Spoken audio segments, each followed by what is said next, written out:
제자들이 안디옥과 이고니온에서 와서 무리를 충동하니 그들이 돌로 바울을 쳐서 죽은 줄로 알고 시외로 끌어내치니라. 제자들이 둘러섰을 때 바울이 일어나 그 성에 들어갔다가 이튿날 바나바와 함께 더베로 가서 복음을 그 성에서 전하여 많은 사람을 제자로 삼고 루스드라와 이고니온과 안디옥으로 돌아가서 제자들의 마음을 굳게 하여 이 믿음에 머물러 있으라 권하고, 또 우리가 하나님의 나라에 들어가려면 많은 환난을 겪어야 할 것이라 하고, 각 교회에서 장로들을 택하여 금식 기도하며 그들이 믿는 주께 그들을 위탁하고 비시디아 가운데로 지나서 밤빌리아에 이르러 말씀을 버가에서 전하고 아달리아로 내려가서 거기서 배 타고 안디옥에 이르니, 이곳은 두 사도가 이룬 그 일을 위하여 전에 하나님의 은혜에 부탁하던 곳이라.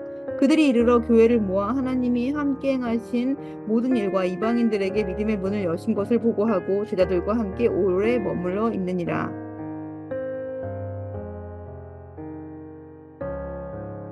바울은 처음 떠난 선교 여행에서 죽음의 위기를 여러 차례 맞이했습니다. 루스드라, 거기에서 복음을 전하고 걷지 못하는 자를 일어서게 하는 놀라운 기적이 벌어지기도 했지만, 바울 일행을 미워했던 유대인들은 무리를 충동했습니다. 바울 일행을 해치게 했습니다. 왜 유대인들은 그토록 바울 일행을 미워했던 것입니까? 모세와 선지자들을 통해서 이 땅에 오리라 약속된 메시아는 유대인들의 손으로 십자가에 매단 예수가 아니라 이 땅을 통치할 능력의 왕, 그 옛날 다윗과 같은 왕으로 장차 오게 될 것이다 라고 그들은 기대하고 있었던 것입니다. 그들은 예수 그리스도를 믿어서 죄사함을 받고 구원에 이르게 된다라고 하는 복음이 아니라 여전히 율법의 행위로 자신의 온전함으로 거룩에 이를 수 있다는 전통적인 그 율법의 가르침을 수호하는 자들이었기 때문입니다.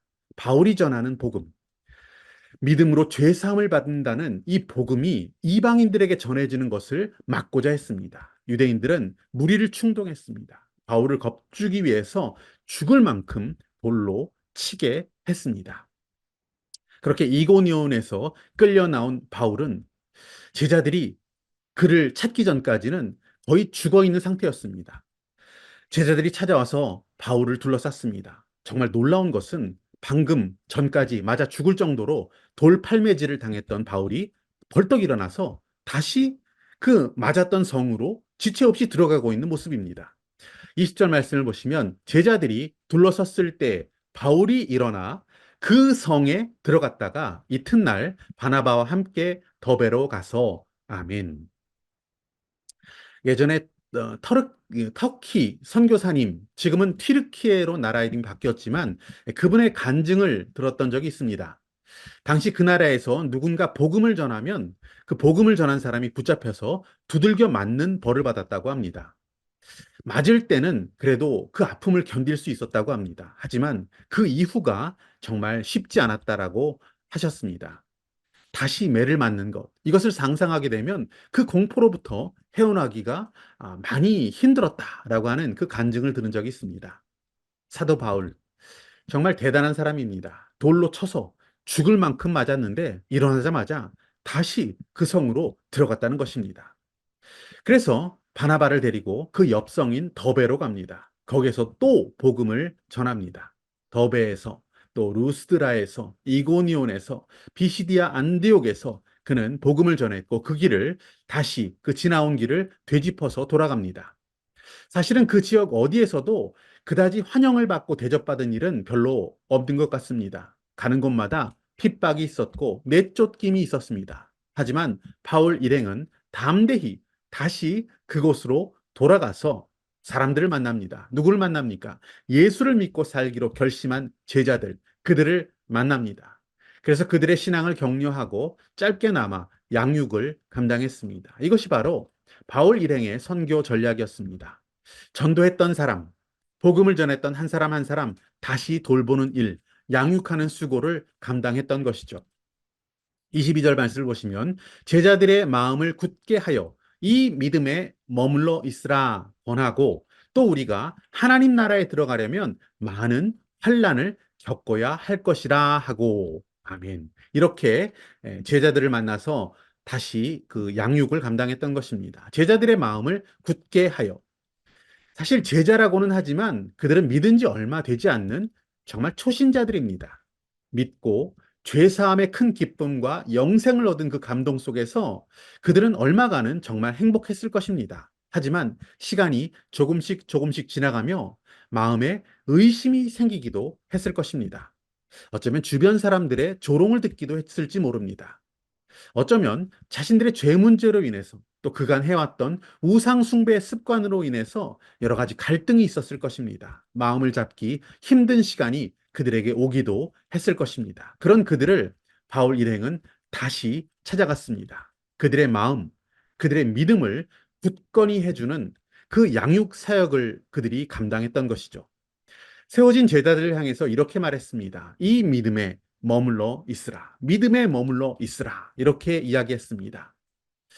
뭔가 제자 훈련 프로그램을 한 몇 주간이라도 진행해야 할 필요가 있을 것도 같지만, 교재도 공급해 줘야 할 것 같지만, 성경 공부도 클래스를 열어야 했을 것 같지만, 그저 믿음에 머물러 있으라. 라고 하는 이 당부를 했던 것입니다. 어쩌면 이것이 가장 중요한 양육의 내용이지 않았을까 싶습니다. 어느 누구도 지식으로 구원받은 것은 아닙니다. 자기의 지혜가 정말 충만해져서 구원에 이르게 된 사람도 없습니다. 우리는 성령 하나님의 은혜 가운데 믿음으로 구원을 받습니다. 그런 우리에게 믿음이 있다면, 우리가 그 믿음을 지킬 수만 있다면 자라게 하시는 분은 바로 하나님이십니다. 그 하나님을 통하여 우리는 영적인 성장을 믿음으로 이룰 수 있는 것이죠. 바울은 또 제자들에게 이렇게 말합니다. 믿은 지 얼마 되지 않은 이 제자들에게는 좀 가혹할 것 같은 메시지를 전하죠. 우리가 하나님의 나라에 들어가려면 많은 환난을 겪어야 할 것이라. 이것은 초신자 양육에 있어서 매우 중요한 이야기라고 생각합니다. 그들에게는 무조건 좋은 소리만 해야 한다 라고 하는 강박관념을 가지고 그들을 대하는 경우도 있습니다. 예수 믿으면 다 잘 풀립니다. 이 땅에서 성공하고 예수 믿으면 대박 납니다. 예수 믿으면 집안에 우환도 없어지고 하는 일 다 잘 되고 부자 됩니다. 사실 이것은 거짓말입니다. 조금 순화시켜서 말한다 하더라도 이것은 결국 초신자에게 기복 신앙을 장려하는 메시지가 되고 마는 것입니다. 그래서 그것을 들은 그들에게는 조금만 어려운 일이 닥치고 고난이 다가오면 절망하게 됩니다. 고난 가운데 하나님과 깊이 동행하는 비밀에 대해서는 경험하지 못한 채 신앙의 길을 포기해버리는 수많은 사람들이 생겨나기도 합니다. 예수님께서는 자신을 위해서 1년치 노동자 임금에 해당하는 향유 옥합을 가져다 깨뜨린 여인, 그 여인의 이야기 가운데에는 예수님이 이렇게 말씀하신 것이 있습니다. 복음이 증거되어지는 곳에는 반드시 이 여인이 행한 일도 함께 전해져야 한다. 예수님께서 그런 말씀을 하셨죠. 이것은 무슨 뜻입니까? 우리가 가진 가장 귀한 것까지도 다 주님을 위해, 복음의 능력이 드러나는 사역을 위해 내놓을 수 있어야 한다. 라는 것을 복음이 증거되는 곳에 반드시 얘기하라는 것입니다.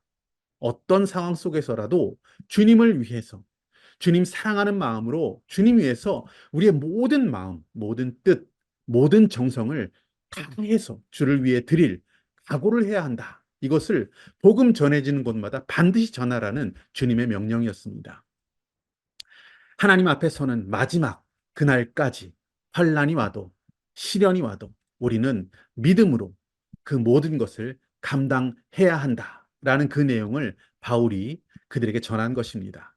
환난과 고난과 역경, 그 모든 시간들 믿음으로 통과해야만 한다라고 바울은 그들에게 전한 것입니다. 바울은 로마서 말씀 8장 18절에서 이렇게 말했습니다. 생각건대 현재의 고난은 장차 올 영광과 좋게 비교할 수 없도다. 아멘. 바울은 제자들에게 이 땅이 아닌 영원한 나라를 바라보라고 했던 것입니다. 그들 주변에 있는 환경이 아닌 주님이 주신 구원과 영생의 놀라운 은혜를 주목하라라고 전한 것이죠. 사람이 아닌 주님을 바라보는 믿음을 가지라고 그들에게 전했던 것입니다. 자, 그리고 바울 일행은 파송받았던 곳, 즉 수리아의 안디옥으로 돌아갑니다.